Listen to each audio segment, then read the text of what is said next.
Doutor Bruno? E Bruno sem quadro. Doutor Bruno, boa tarde, seja bem-vindo, tenha muito boa sorte. Obrigado, excelência. Vamos examinar agora o doutor Bruno dos Anjos, cuja inscrição é a 55.820. Doutor Bruno, o senhor, por gentileza, pode retirar o papel em que... O senhor mesmo pode abrir, por gentileza, e ler para nós qual o número. O doutor Bruno será examinado, então, sobre o ponto número 18, que cuida do regime próprio de previdência dos servidores públicos do Estado de Goiás, incluindo aí a Lei Complementar Estadual 66 e a Lei Complementar Estadual 77 de 2010. Doutor Bruno, eu vou passar a palavra inicialmente à doutora Leila para iniciar a sua arguição.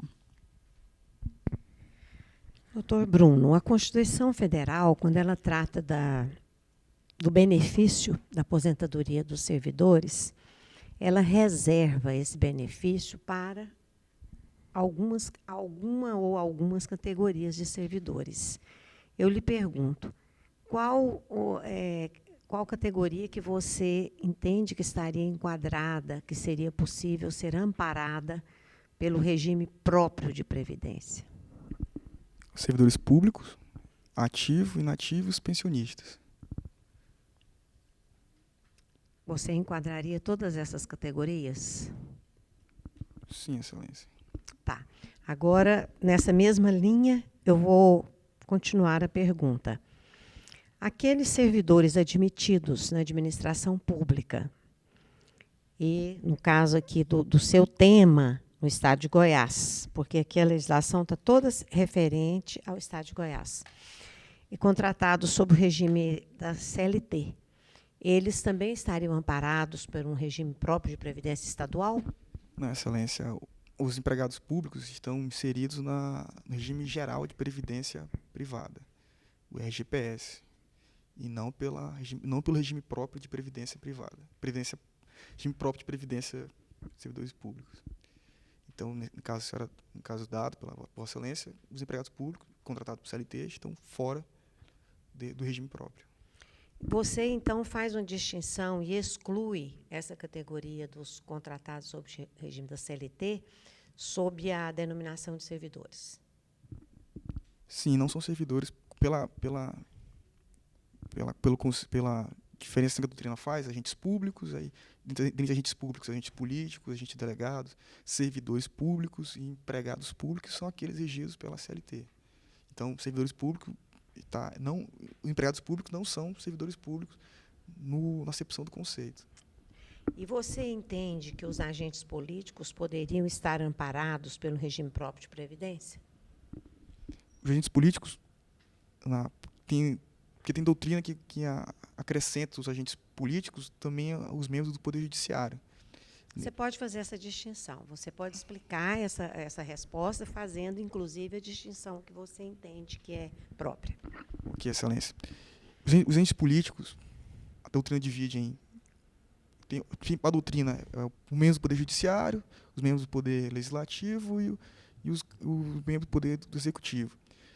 Outra doutrina entende que os agentes políticos são aqueles que exercem o poder de forma outorgado pelo povo. Então, seria os membros do Poder Legislativo e o chefe do Poder Executivo.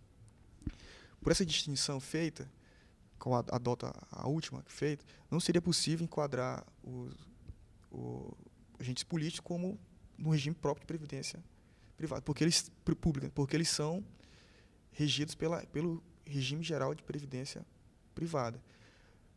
Se um servidor público ele ingressa com uma atividade política, ele contribui para o regime geral e depois há a compensação, se for o caso.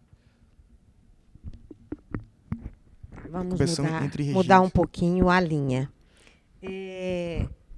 No regime próprio, existem algumas formas que o servidor ele se transfere para a inatividade.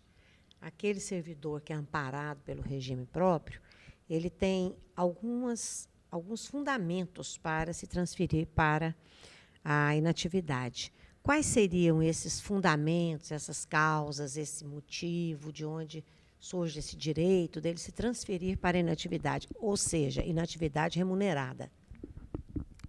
Excelência, o servidor ativo ele pode ir para a inatividade, de acordo com o regime próprio de previdência, pela aposentadoria voluntária, por idade, pela aposentadoria compulsória, também por idade, aí aos 70 anos, com provento proporcional ao tempo de contribuição, com exceção não é por doença incapacitante, que tem um rol taxativo, a jurisprudência acaba flexibilizando, também por necessidade, por deficiência, que inclusive tem uma súmula vinculante recente do Supremo, que trata da aposentadoria dos servidores, no caso que não tem lei específica regulamentando a aposentadoria, e aí utiliza-se a Lei 8.212, que é a lei de previdência da iniciativa privada. Então, as hipóteses que eu citei é aposentadoria por tempo de serviço, aposentadoria compulsória aos 70, aposentadoria por idade, que engloba 60 homem com 35 de contribuição, 55 de mulher com 30 de contribuição para se aposentar. Você falou que é possível aposentadoria por tempo de serviço. Eu me equivoquei na expressão, é por tempo de contribuição, não tem mais aposentadoria por tempo de serviço. Foi uma mudança na Constituição, não há nem tempo fictício para aposentadoria e nem tempo de serviço, é tempo de contribuição. Tá certo. Dentro das hipóteses de aposentadoria, por exemplo, a voluntária, você diria que em algumas regras de transição é possível a legislação, a Constituição existe essa previsão para que seja somado o tempo de contribuição com o tempo de serviço, e que os dois fatores sejam considerados, depois de todas as emendas constitucionais que alteraram essa matéria? Inclusive as que criaram as normas de transição? Excelência, tem várias normas de transição. O servidor público tem várias normas de transição, 2003, 2005, 2001, salvo engano. Entendo que, ao que me recordo, a de 2001 trata a hipótese de utilizar tanto tempo de serviço como tempo de contribuição nessa hipótese de transição apenas. Mas seria fundamentos diferenciados ou seriam requisitos somados? Requisitos somados. Entendo. Da minha parte, eu estou satisfeita, doutora Valdenir, eu vou passar. Doutor Bruno, eu gostaria que o senhor comentasse para nós quais são os princípios aplicáveis ao regime próprio de previdência. Quando o senhor lê ali o artigo 40 da Constituição Federal, principalmente, quais são os princípios que o senhor verifica que a Constituição, a partir da reforma do regime próprio de previdência, incluiu? Excelência, um dos princípios que regem o regime próprio de previdência é a contributividade, a solidariedade. Não é de forma capitalizada, é de forma solidária. Eu contribuo para a próxima geração e assim sucessivamente. Então, esse é um dos dois princípios básicos que eu entendo do regime próprio de previdência. Bom, se esse regime ele é contributivo, essa contribuição se dá de que forma? Quem são as pessoas responsáveis por essa contribuição? De forma universal, o Estado, os servidores ativos, inativos e os pensionistas contribuem para a Previdência. E os inativos foram incluídos por a emenda constitucional, que foi discutida no Supremo, sua constitucionalidade ou não. O Supremo entendeu constitucional a contribuição pelos inativos. Então, inativos, pensionistas, o Estado contribui para o regime próprio de Previdência. O senhor sabe me dizer se a Constituição Federal impôs algum limite em relação à taxação dos inativos? Impôs, Excelência. Os inativos só contribuem a partir do valor do pagamento máximo do regime geral de previdência social.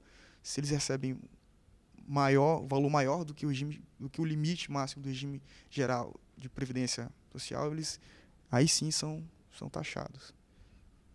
Doutor Bruno, o artigo 40 da Constituição Federal fala que o regime próprio de previdência, ele se submete a 2 princípios importantíssimos que o senhor não chegou a mencionar, que é o princípio atuarial, e o senhor se recorda qual é o outro princípio e em que consiste esses 2 princípios? Atuarial e financeiro, né, um do princípio. Eu não me recordo do outro, Excelência. Mas atuarial que ele... São esses 2, né? O financeiro e o atuarial. E eu gostaria que o senhor explicasse para nós em que consiste esses 2 princípios. Que a Previdência Social, por ser um instituto de caráter social, de proteção à família, e como ela é contributiva, ela deve se sustentar. Então, ela precisa de um equilíbrio financeiro entre suas receitas e entre suas despesas.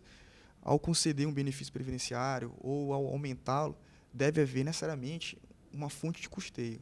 Eu não posso aumentar um benefício previdenciário sem uma correspectiva fonte de custeio, para se manter o sistema, senão ele vai entrar em colapso. Que a gente sabe que a previdência social no Brasil é difícil, ela tem vários benefícios, mas e por isso deve se manter o equilíbrio atuarial e financeiro para que não haja ruptura do sistema. Eu estou satisfeita, doutora Leila. A senhora deseja continuar? Não, eu estou satisfeita também, da nossa Tá. parte está Obrigada. Só assinar.